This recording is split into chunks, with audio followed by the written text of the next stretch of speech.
আপনারা দেখতেছি আসলে আপনারা বিচক্ষণ না। আপনারা আসলে কোনো কিছু জানার জন্য কেন আপনারা এখানে বসেছেন আমি জানি না। আমি অনেককে ফলো করেছি, আপনাদের দৃষ্টি অন্যদিকে। আমি যখন এরকম কিছু দেখি এগুলো কিন্তু আমাদের সহ্য হয় না। আমরা শিক্ষাগতার দিক থেকে মানে ছোট হতে পারি, অত পপুলারিটি আমাদের নাই, হেলিকপ্টার দিয়ে আসি নাই, এই জন্য আপনাদের কাছে হয়তো মূল্যায়ন হচ্ছে না। কিন্তু এটা আমরা কোনোদিন সহ্য করবো না যে আমি বক বক করেই যাব আর আপনি যা খুশি তা আচরণ করবেন, এটা হইতে পারে না।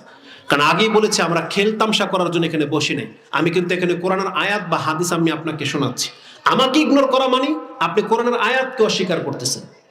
কারণ আমি তো নিজের কথা বলতেছি না, যেটা আমার নিজের কথা। অতএব যতক্ষণ বলেছে এখানে বসবেন, আপনাকে কথা শুনতে হবে। আর আপনার ব্যস্ত থাকলে আপনি যেতে পারেন, কোনো আপত্তি নেই আমাদের। কারণ আমি একটা সময় নিয়ে এখানে এসেছি, আমি আমার বিষয় পুরো করে এখান থেকে উঠবো। আপনার ভালো না লাগলে আমার কিছু করার নাই, আপনাকে উঠে যেতে হবে। কিন্তু আপনি যদি বসেন তাহলে এতটুকু আমি আপনাকে বলতে পারি, আপনার অকল্যাণ হবে না ইনশাল্লাহ। আপনি এখান থেকে উপকৃত হওয়ার মতো বহু কথা আপনি পাবেন, এটা বিশ্বাস রাখতে পারেন। আর যদি মনে করেন যে কথাগুলো কোরআন হাদিস থেকে হচ্ছে, তাহলে আল্লাহ এবং তার রাসূলের খাতিরে, তাদের মর্যাদার খাতিরে আপনাকে কথা শুনতে হবে। আর যদি কথা আল্লাহ এবং তার রাসূলের না হয়, আপনি বলবেন বক্তা আপনি থেকে উঠে যান, আমি উঠে যাব। কিন্তু কোরআনের কথা হলে আপনাকে মানতে হবে। এই জন্য আদার্স সাইডে কি হচ্ছে না হচ্ছে আপনার দিকে কান দিয়েন না। আর সবচেয়ে বড় কথা হচ্ছে, কোরআনে আল্লাহ সুবহানাহু ওয়া তাআলা স্পষ্ট ভাষায় বলেছেন, কোন জাতি জ্ঞানী হওয়ার প্রমাণ হলো, বুদ্ধিমান হওয়ার প্রমাণ হলো তারা কথা মনোযোগ সহকারে শুনে। এটা হচ্ছে বুদ্ধিমান জাতির পরিচয়। কিন্তু যেই জাতিরা কথা শুনে না, আল্লাহ বলছেন এরা অধম, এরা অজ্ঞ জাতি। যারা কথাই শুনতে চায় না, এটা অজ্ঞতার পরিচয়। মানে এরা ভালো চরিত্রের না, এক কথায়। আসুন আমি আপনাকে কোরআনে বলছি যে আমি কোরআন থেকে বলবো। সূরা জুমার 39 নম্বর সূরার 18 নম্বর আয়াতটা দেখেন। আল্লাহ সুবহানাহু ওয়া তাআলা বলেছেন 17 নম্বর আয়াত থেকে, ফাবাশশির ইবাদ, আপনি আমার বান্দাদেরকে সুসংবাদ দিয়ে দিন। কারা? আল্লাযীনা ইয়াস্তামিউনাল কাওলা ফায়াত্তাবিউনা আহসানা, নিশ্চয়ই আমার ওই বান্দারা যারা কথা মনোযোগ সহকারে শুনে, ফায়াত্তাবিউনা আহসানা, এবং উত্তম কথা হলে মেনে নেয়। এই দুইটা কাজ যে ব্যক্তি করতে পারবে, আল্লাহ বলছেন ফাউলাইকাল্লাযিনা হাদাহুমুল্লাহ ওয়া উলাইকা হুম উলুল আলবাব, এরাই হচ্ছে হেদায়েত প্রাপ্ত আল্লাহর পক্ষ থেকে, আর এরাই হচ্ছে জ্ঞানী। তার মানে দুইটা আচরণ আপনি করে দেখাবেন, আল্লাহ আপনাকে দুইটা সার্টিফাই করেছে। আপনি কথা মনোযোগ সহকারে শুনবেন, শোনার পরে ভালো কথা হলে মানবেন। এই দুইটা আল্লাহ বলছেন এই ব্যক্তি হচ্ছে হেদায়েত প্রাপ্ত, এই ব্যক্তি হচ্ছে উলুল আলবাব, বিচক্ষণ। এটা আল্লাহ বলেছেন। এখন আপনি যদি নিজের মর্যাদা আল্লাহর আয়াতের দিকে নিতে চান, তাহলে আপনাকে প্রথম কাজ কথা মনোযোগ সহকারে শুনতে হবে। আমি এখান থেকে উঠে গেলে আপনি বিচার করবেন কথাগুলো কি ছিল, আমাদের শেখরা যা বলে এটা কি ছিল। তখন আপনি ভালো হলে মানবেন, মানতে পারলে আল্লাহ বলেছে এটা জ্ঞানীর কাজ, এটা কোরআন বলেছে। আর যদি এর বিপরীত হয়, এটা একটা জাহান্নামে যাওয়ার কারণ হতে পারে। আপনি ভাববেন না ইসলামের কোনো একটা কাজ মানে মানে যা ইচ্ছা তাই না। ইসলামের প্রত্যেকটা কাজ খুব মারাত্মক। হয় আপনাকে এটা অনেক উপরে উঠাই দেবে, আর না হলে আপনাকে একবার লাঞ্ছিত করে ছেড়ে দেবে। এটা হচ্ছে ইসলামের বিধানগুলো। সূরা মুলকের মধ্যে আল্লাহ বলেছেন জাহান্নামীদেরকে জিজ্ঞেস করবে, আলাম ইয়াতিকুম নাযির, তোমাদের কাছে কি কোনো সতর্ককারী আসে নাই? তোমরা জাহান্নামী কেন? তারা বলবে কালু বালা কাদ জাআনা নাযিরুন, হ্যাঁ আমরা স্বীকার করতেছি আমাদের কাছে সতর্ককারী এসেছে। এবং তারা 10 নম্বর আয়াত যেটা সূরা মুলকের মধ্যে রয়েছে, তারা বলবে ও কালু লাউ কুননা নাসমাউ আও নাকিলু মা কুননা ফি আসহাবিস সাইর, হায় আমাদের দুর্ভোগ, যদি আমরা সেই দিন কথা শুনতাম, বা দুনিয়াতে যদি আমরা কথা শুনতাম, আও নাকিলু, আর যদি বুঝতাম, তাহলে আমরা জাহান্নামী হই না। তাহলে আজকে অধিকাংশ মানুষ কিন্তু এই জন্য ইসলাম থেকে মুখ ফিরিয়ে যাচ্ছে। প্রথম কথা হচ্ছে তারা ইসলামের কথা শুনে না, দ্বিতীয় হচ্ছে তারা বোঝে না। যারাই খুতবা শুনে অধিকাংশ এসে ঘুমায়, ঝুমে। মিম্বর থেকে যে কি বলা হচ্ছে এটা সে বোঝে না, বুঝতেও চায় না। আল্লাহ সুবহানাহু ওয়া তাআলা মুমিনদের কেমন হতে নিষেধ করেছেন। আমি যদি এখন এই বিষয় নিয়ে কথা বলি, আমার বক্তব্য চলে যাবে আরেক দিকে। সূরা আনফাল 8 নম্বর সূরার আপনি 24 নম্বর আয়াত থেকে নিয়ে পড়েন, 20 নম্বর আয়াত থেকে নিয়ে পড়েন। আল্লাহ সুবহানাহু ওয়া তাআলা মুসলিমদেরকে বলেছেন, ওয়ালা তাকুনু কাল্লাযিনা ক্বালু সামি'না ওয়া হুম লা ইয়াসমাউন। আল্লাহ বলেছেন হে ঈমানদাররা, তোমরা তাদের মতো হয়ো না যারা বলে যে আমরা শুনলাম অথচ শুনে নেই। লা ইয়াসমাউন, আল্লাহ বলেছেন অথচ শুনে নেই। আল্লাহ বলেছেন ইন্না শাররা দাওয়াবি ইনদাল্লাহি সুম্মুম বুকমুল লাযী লা ইয়াকিলুন, নিশ্চয়ই আল্লাহর কাছে সবচেয়ে নিকৃষ্ট প্রাণী হলো যারা বধির, বোবা এবং বেআক্কেল, আকল নেই যাদের। লা ইয়াকিলুন, আল্লাহ বলেছে যারা বুঝেই না কথা, শুনতেও চায় না, বলতেও পারে না। আল্লাহর নাম যে নেবে এই মুখটাই তার খোলে না আল্লাহর জন্য, আল্লাহর কথা শুনতেই সে চায় না। আল্লাহ বলেছেন ইন্না শাররাদ দাওয়াবি, এটা হচ্ছে সবচেয়ে নিকৃষ্ট প্রাণী। মুসলিম কোনোদিন এমন হতে পারে না। মুসলিমদেরকে কথা শুনতে হবে, এটা হচ্ছে আপনি বাধ্য। আল্লাহ সুবহানাহু ওয়া তাআলা সূরা নূর 24 নম্বর সূরার 11 নম্বর আয়াতে কথা বলেছেন ইন্নামা কানা কাউলাল মুমিনিনা ইযা দুউ ইলা আল্লাহি ওয়া রাসূলিহি লিয়াহকুমা বাইনাহুম আইয়াকুল সামি'না ওয়া আতা'না।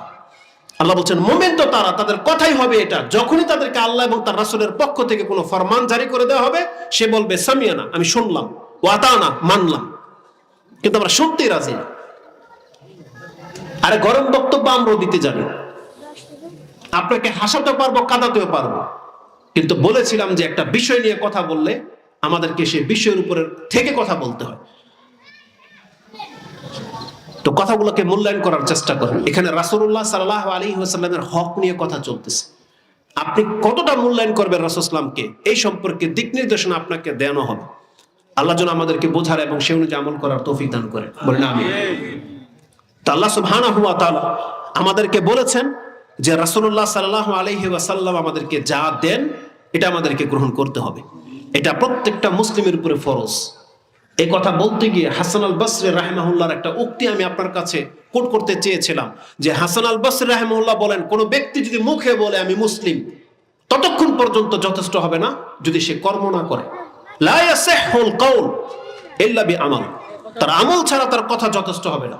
ওয়ালা ইয়াসিহু কাউলুন ওয়া আমালুন ইল্লা বিন্নিয়া, আর আপনি কর্ম করলেন, মুখে বলতেছেন আমি মুসলিম, কিন্তু নিয়ত ঠিক না থাকলে আপনার ইবাদত কবুল হবে না। তারপরে শুধু এখানে যথেষ্ট নয়, তিনি বলছেন ওয়ালা ইয়াসিহু কাউলুন ওয়া আমালুন ওয়া নিয়াতুন ইল্লা বিসুন্নাহ, যদি কোনো কাজ নিয়ত ঠিক, আপনিও মুসলিম, কর্মটাও ভালো, কিন্তু কাজটা যদি রাসূল সাল্লাল্লাহু আলাইহি ওয়াসাল্লামের সুন্নাহ মোতাবেক না হয়, তাহলে এটা যথেষ্ট হবে না। কত বড় কথা বলেছেন। আপনি মুসলিম, মানে আমরাও সবাই মুসলিম, কর্ম করলাম ইসলামী কোন একটা কাজ, নিয়ত ঠিক, কিন্তু পদ্ধতিটা রাসূল সাল্লাল্লাহু আলাইহি ওয়াসাল্লামের মতন হয় নাই, তিনি বলতেছেন এই আমল গ্রহণযোগ্য হবে না। আমি উদাহরণ দেব কিছু আমলের, তাহলে আপনি বুঝতে পারবেন যে কি বলেছেন তিনি। আরেকজন তাবি, প্রখ্যাত তাবি আব্দুল্লাহ ইবনে আব্বাস রাদিয়াল্লাহু তাআলা আনহুমার ছাত্র, তার থেকে একটা উক্তি করা হয়েছে। তিনি বলতেছেন লা ইউকবালু কাউলুন ইল্লা বিআমালিন, তার মতো হুবহু কথা ওখানে আছে লা ইয়াসিহু, আর তিনি বলেছেন লা ইউকবালু, লা ইয়াকবালু, কবুল করা হবে না, কবুল যোগ্য হবে না। মুখের কথা আমলবিহীন, তারপরে বলেছেন মুখের কথা আমলও কবুল হবে না নিয়ত সঠিক না হলে। মুখের কথা আমল এবং নিয়ত যদি সঠিক হয় ততক্ষণ পর্যন্ত কবুল হবে না, ইল্লা বিনিয়াতু মুআফাকাতিন লিসুন্নাহ, যদি ওই নিয়তটা রাসূল সাল্লামের সুন্নত মুআফিক মোতাবেক যদি না হয়। তার মানে আপনি যে কোনো একটা ইবাদত নিয়ে নেন, আমি আর আপনি মুসলিম, নিয়ত ঠিক, আল্লাহর জন্যই করতেছি কাজটা, কিন্তু কাজটা যদি রাসূলের মতো না হয়ে নিজের মতো হয়, আল্লাহ এটাকে ছুঁড়ে ফেলে দিবেন। যেই কাজটা করেছিল মক্কার মুশরিকরা, যেই কাজটা করতেছে ইহুদি নাসারারা, কারণ তারাও আল্লাহর ইবাদত করে কিন্তু নিজের মতো করে। আমি সে আলেমের নামটা হয়তো মনে নেই আমার, আমাদের শেখদের দার্সে বসে একজন ব্যক্তির কথা শুনেছিলাম, ইউরোপের কোন একটা ঘটনা। তাকে কোন এক খ্রিস্টান বলেছিল যে আপনারা মুসলিমরা বলেন আপনারাই জান্নাতি, আমরা জাহান্নামী, আপনারাও আল্লাহর ইবাদত করেন, আমরাও আল্লাহর ইবাদত করি, ধরে নেন, তাহলে আপনারা কেন মুসলিম, আমরা কেন, আপনারা কেন জান্নাতি, আমরা কেন জাহান্নামী? একজন আলেমকে প্রশ্ন করেছে এক খ্রিস্টান, যে আল্লাহর ইবাদত আপনারা করেন, আমরাও তো সে আল্লাহর ইবাদতই করি। কত চালাকি করেছে, সে ঈসা আলাইহিস সালামের ইবাদত করি কথা বলে নাই, বলছে আমি ধরেন খ্রিস্টান, কিন্তু আমি ওই আল্লাহর ইবাদত করি যেই আল্লাহর ইবাদত আপনি করেন, তাহলে আপনি কেন জান্নাতে যাবেন, আমি কেন জাহান্নামে যাব? এটা প্রশ্ন করেছে কোন এক শেখকে। সুবহানাল্লাহ। শেখ যেহেতু জ্ঞানী, তিনি বলেছেন ওই খ্রিস্টানকে, হ্যাঁ তোমার কথা সত্য, আমরা জান্নাতে তোমরা জাহান্নামে, এটা এই জন্য তুমি আল্লাহর ইবাদত করো যেভাবে তোমার ভালো লাগে, যেভাবে তুমি পছন্দ করো, আর আমরা মুসলিমরা আল্লাহর ইবাদত করি যেভাবে আল্লাহ পছন্দ করে। এই দুই কথায় পার্থক্য নাই? একজন ব্যক্তি নিজে যেমন ভালো লাগে, নিজের কাছে যা মনে হয় তাই করে, আরেকজন ব্যক্তি ওইভাবে আমল করে যেভাবে আল্লাহ বলেছেন সেভাবে, কোনটা বেশি গ্রহণযোগ্য হতে পারে বলেন তো দেখি? তার মানে যেইভাবে আল্লাহ চেয়েছেন সেইভাবে। আল্লাহ যে কোরআনটা আপনার কাছে নাজিল করেছে কি জন্য? এটা চুবে পানি খাওয়ার জন্য? কি জন্য? রাসূলের হাদিসের বই এত এত বই কি জন্য? ওগুলো শুধু তাবিজ করার জন্য? কি জন্য? আপনার ঘরে লটকায় রেখে একটা ঘুরবেন যে একজন বুখারী শরীফ, একজন মুসলিম শরীফ, গলার মধ্যে ল্যাম্পপ্লেট লাগিয়ে আপনি ঘুরবেন কি করার জন্য? শুধু চুমো খাওয়ার জন্য? এটাই তো আমাদের দিন, এটাই তো আমাদের ধর্ম। আমাদের ধর্মের সব কথা কোথায় লেখা আছে? কোরআনে আর হাদিসে। কিন্তু এটা তো আমাদের আমল করার জন্য। কিন্তু আমাদের ব্যক্তি জীবনে কত কি আমরা করে ফেলতেছি। বিয়ে শাদী করলাম, কোনোদিন হুজুরকে গিয়ে জিজ্ঞাসা করেন নাই হুজুর সুন্নতি তরিকাটা কি? জিজ্ঞেস করেছেন আজ পর্যন্ত? জিজ্ঞেস করেন নাই। নিয়ম আপনারা বানান, নিজেরা প্ল্যান করেন কিভাবে বিয়েটা হবে। ওই চাস্তো ভাই বলতেছে আমি কিন্তু হলুদ কাপড় পছন্দ করলাম, একজনে বলতেছে না না না লালটা হইতে হবে। মহিলাদের কাছ থেকে নিচ্ছেন ওই দাম দুবলা কিন্তু থাকতে হবে, একজন বলছে না মটকাও থাকতে হবে। নানি দাদির কাছ থেকে নিয়েছেন বিয়ের তরিকা কি? বউকে প্রথম দিন নিয়ে আসলে কি করতে হবে? বলছে পাটা বিছাইতে হবে, পুতাও রাখে, সরিষার তেল, দুব্বা, আবার আম পাতাও লাগে। এটা কোন কিতাবে আছে? আরে হিন্দু পর্যন্ত ফেল করে দিয়েছে। হিন্দুও ফেল আপনাদের চরিত্র দেখলে। হিন্দুদের বিয়ের মধ্যে এত কিছু লাগে না, এগুলো সব আপনার নানি দাদির ওয়াহি। আমাদের নিজের চোখে দেখা, মুসলিম বউকে নিয়ে আসছে প্রথম, আবার প্রথম কোলে স্বামীও নেয় না, দুলাভাই কোলে নেয়। কোলে নিয়ে এসে পাটাপুতার মধ্যে দাঁড় করায়, তারপর নিজে দেখেছি কুলা আছে না, কুলা মোমবাতি না আগরবাতি বা কুপি দিয়ে সরিষার তেল দিল পুতার মধ্যে, মাথা থেকে ঢাললো, পুতা বেয়ে নিচে পড়তেছে। আল্লাহ জানি ধর্ম থেকে আসছে। আবার তারা নিজেদেরকে মুসলিম বলে দাবি করে। আমি এক ব্যক্তির বিয়ের সাক্ষী। তার 3 নাম্বার বিয়ের সময় কি করেছে জানেন? প্রথমে তাকে কবুতরের সাথে বিয়ে দিছে। বুঝছেন কেন? আগে জোড়া করলো। আজীব তাপসা, মানে কোত্থেকে যেগুলো আসে সুবহানাল্লাহ। খাতনা করানো হয়, খাতনা। খাতনার আগা চামড়াটা কি করে? আমরা যদি আসলে এগুলো বলি সুবহানাল্লাহ আমাদের ঘৃণা লেগে যাবে যে এটাও ধর্ম। বালিশের নিচে রাখে কয়েকদিন, 1 সপ্তাহ না কতদিন, তারপরে এটা একটা আনুষ্ঠানিকতার মাধ্যমে মাটিতে নিয়ে পুঁতে ফেলা হয়। হায় রে জাতি, ধর্মই বোঝে না। আর এটা হচ্ছে খিসালুল ফিতর, রাসূল ইসলামের প্রাচীনতম সুন্নত গুলো। খাতনা করার পরে আগার চামড়া যদি 7 দিন রাখতে হয়, নখ কেটে কি করেন? মোষ কেটে কি করেন? আর নিচের গুলোর কথা বললামই না, কি করেন ওগুলাকে? 7 দিন রাখেন না সাথে সাথে ফেলে দেন? তাহলে সবকিছু সাথে সাথে ফেলে দেন, এইটা রাখতে হবে 7 দিন। এটা একটা আজীব জাতি, আজীব। বুঝছেন, হাসছি আমি আসলে, কিন্তু দুঃখ হয়। মানে আমাদের জাতিকে যদি বিবেক আঙ্গুল দিয়ে না দেখানো হয়, এই জাতি শুধরানোর জাতি না। কত নোংরামি তাদের মধ্যে রয়েছে জানেন? আরো মজার ব্যাপার কি জানেন? যারা খাতনা করার দিন অনুষ্ঠান করেন, 7 দিনের দিন করেন না? তো কেউ নাকি বলেছিল যারা ওই 7 দিনের জন্য খাতনা করে যে আমার বাসায় আমার ছেলের খাতনার দাওয়াত। তাই বলতেছে এটা তো সুন্নতের একটা। তাহলে যেদিন মোচ ফালান, নাভির নিচের চুল ফালান, ওই দিন কেন দাওয়াত দেন না? কারণ এগুলো তো সবই সুন্নতের অন্তর্ভুক্ত না। তাহলে খাতনার দিন দাওয়াত দিলেন, ওই দিন কেন দেন না? তাহলে আমাদের ধর্মটা আসলে আমরা তামসা বানিয়ে ফেলেছি, বিয়ে শাদী থেকে নিয়ে শুরু করে জীবনের প্রতিটা ক্ষেত্রে। আর আমি তো নামাজে এখনো ঢুকিই নাই। নামাজে ঢুকলে আপনার চেহারা কালো হয়ে যাবে। তাহলে আমাদের হুজুররা কি শিখায়? তাহলে আপনার চেহারা কালো হয়ে যাবে। আমরা যে গতানুগতিক নামাজ পড়তেছি, কতগুলো বিষয় আছে যেগুলো আমরা রাসূল ইসলামের সুন্নাতকে জেনে তারপরে সালাত আদায় করি, এরকম মানুষ পাওয়া যাবে খুব কম। বরং আমরা গতানুগতিক সালাত আদায় করতেছি, এটা অধিকাংশ মানুষের অবস্থা। কি এটা? তো আমাদের মূল বিষয় হচ্ছে, আমি আপনার পুরো সার্কেলটাকে তুলে ধরতে চাচ্ছি। আপনি যেই দিন রাসূল ইসলামের মহব্বত আপনার অন্তরে ঢুকে যাবে, আপনি যেদিন বুঝতে পারবেন রাসূল ইসলামের মানটা কি আমাদের কাছে, বা তার মতো যদি আমাদের ইবাদত না হয় আমরা কতটা ক্ষতিগ্রস্ত হব, তখন আপনার ব্যক্তি জীবনে সালাত থেকে নিয়ে একেবারে নখ কাটা পর্যন্ত প্রত্যেকটা জিনিস করার আগে আপনার চিন্তা হবে যে আমি আগে দেখে নিই আমার রাসূলের কি করেছিলেন, আমার রাসূলের আদর্শ কি। তখন আপনি খুঁজবেন। কিন্তু আজকে আমরা এটার গুরুত্ব বুঝি না, যদিও মুখে বলি, কিন্তু আমরা গুরুত্ব বুঝি না যে আল্লাহর রাসূলকে কেন আল্লাহ পৃথিবীতে পাঠিয়েছেন। তাহলে এই যে হাসান আল বসরি, সাইদ ইবনে জুবায়ের, তাদের যে উক্তি যে আমাদের কাজ কর্ম যদি রাসূল ইসলামের সুন্নাহ মোতাবেক না হয়, তাহলে এটা কোনোদিন গ্রহণযোগ্য হবে না। এটা কি তারা নিজে থেকে বলেছেন? নিজে থেকে বলেননি। আসলে আমি একটা দলিল দিই, কারণ আমার প্রত্যেকটা জিনিস বলার আগে আমি খুঁজি যে কিসের ভিত্তিতে তারা এই কথা বলেছেন।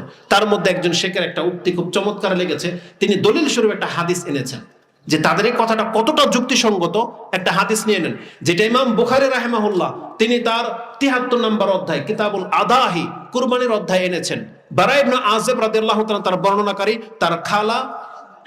তার খালু আবু বুরাইদা তার একটা হাদিস নিয়ে আসছেন। কি করেছিলেন আবু বুরদা? তিনি কুরবানির ঈদের দিন তিনি তার পশুটাকে সকাল সকালে জবাই করে ফেলেছিলেন। তার নিয়তটা ছিল কি, দেখেন কত চমৎকার। সে চেয়েছিল যে আজকে ঈদের দিন, আর আমার পশুর গোশত সর্বপ্রথম রাসূল খাবে, আমার আত্মীয় স্বজন খাবে, যাতে কারো কাছে গিয়ে হাত পাততে না হয়। তিনি সকাল সকালেই পশুটাকে জবাই করে ফেলেছিলেন। এই কথা চলে গেছে রাসূল সাল্লাল্লাহু আলাইহি ওয়াসাল্লামের কানে। তখন রাসূলুল্লাহ সাল্লাল্লাহু আলাইহি ওয়াসাল্লাম যেটা বলেছেন, আমি আপনাকে সে হাদিসটা কোট করে শোনাই। সেই হাদিসটা ইমাম বুখারী রাহিমাহুল্লাহ বলেছিলাম যে কিতাবুল আদাহের মধ্যে এনেছেন 5556 নম্বরে গিয়ে আপনি পেয়ে যাবেন। রাসূলুল্লাহ সাল্লাল্লাহু আলাইহি ওয়াসাল্লাম তার এই আচরণ দেখে তিনি বলেছিলেন, শাতুকা শাতু লাহমিন, তোমার এই বকরিটা তোমার গোশত খাবার বকরি হয়ে গেছে, এটা কুরবানি বলে গ্রহণযোগ্য হয় নাই। একজন সাহাবী, এর চেয়ে উত্তম মুসলিম আর হতে পারে? সাহাবী কাজ করেছে কি কুরবানি, নিয়ত কত পরিষ্কার যে আমার গোশত আমার আত্মীয় স্বজন রাসূল সর্বপ্রথম খাবে। নিয়ত কত চমৎকার না? তাহলে মুসলিম ঈদের দিন কুরবানিও করেছে আল্লাহর জন্য। ডিফারেন্সটা কি করেছে, পার্থক্যটা কি? শুধু নামাজের আগে করেছিল, এতটাই। রাসূল বলছে তিলকা শাতু লাহমিন, এটা একটা গোশত খাবার বকরি হয়ে গেছে। সুম্মা কাল, তারপর রাসূল সাল্লাল্লাহু আলাইহি ওয়াসাল্লাম বলেছেন, কি বলেছেন? মান যাবাহা ক্বাবলা সালাহ ফাইন্নামা ইয়াজবাহু লিনাফসি, যে ব্যক্তি নামাজের আগে জবাহ করলো সে এই বকরি নিজের জন্য জবাহ করলো। ওমান যাবাহা বাদা সালাহ ফাকাদ তাম্মা নুসুকুহু ওয়া আসাবা সুন্নাতাল মুসলিমিন, সেই ব্যক্তি তার কুরবানির নেকি পুরা পাবে এবং সে মুসলিমদের সুন্নত তরিকায় সেই কুরবানিটা করতে পারবে। তাহলে এটা হচ্ছে দলিল। আপনি চিন্তা করে দেখেন তো, এই ব্যক্তির অপরাধটা কি, সাহাবীর অপরাধটা কি? শুধু নামাজের আগে কুরবানি করে ফেলছে, এতটাই না? রাসূল বলছে এটা কুরবানি হিসেবে কবুল হয় নাই, এটা গোশত খাবার বকরি হয়ে গেছে। আপনি অনেক ইবাদতের ক্ষেত্রে বলেন এটা তো সুন্নাহ, না করলে কি হবে? আর এটাও তো সুন্নত, কুরবানির পরে করা, সালাতের পরে করা, এটা তো একটা সুন্নত ছিল। রাসূলুল্লাহ সাল্লাল্লাহু আলাইহি ওয়াসাল্লামের এতটা সুন্নত, সেই ব্যক্তি ডিফারেন্স করার কারণে রাসূল সাল্লাল্লাহু বলে দিয়েছেন তোমার এটা কুরবানির পশু হয় নাই, এটা একটা জায়েজ গোশত খাওয়ার বকরি হয়ে গেছে। তাহলে রাসূলুল্লাহ সাল্লাল্লাহু আলাইহি ওয়াসাল্লামের আমলটা, আদর্শটা আমাদের জন্য কতটা গুরুত্বপূর্ণ আপনি একবার ফিল করেন যে রাসূলুল্লাহ সাল্লাল্লাহু আলাইহি ওয়াসাল্লাম আমাদের জীবনের ভূমিকাটা কি রাখে। রাসূলুল্লাহ সাল্লাল্লাহু আলাইহি ওয়াসাল্লামের